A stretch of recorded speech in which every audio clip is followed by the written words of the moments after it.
Πάνω απ' όλα να είμαστε καλά, παιδιά. Δώσε λίγο ένταση τώρα. Για να το ξέρουμε.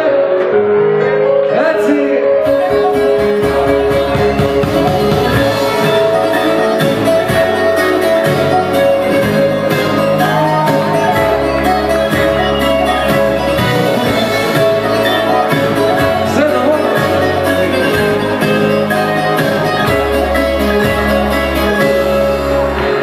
Για τίποτα δεν θέλω να φοβάσαι, κακό δεν πρόκειται να σου συμβεί.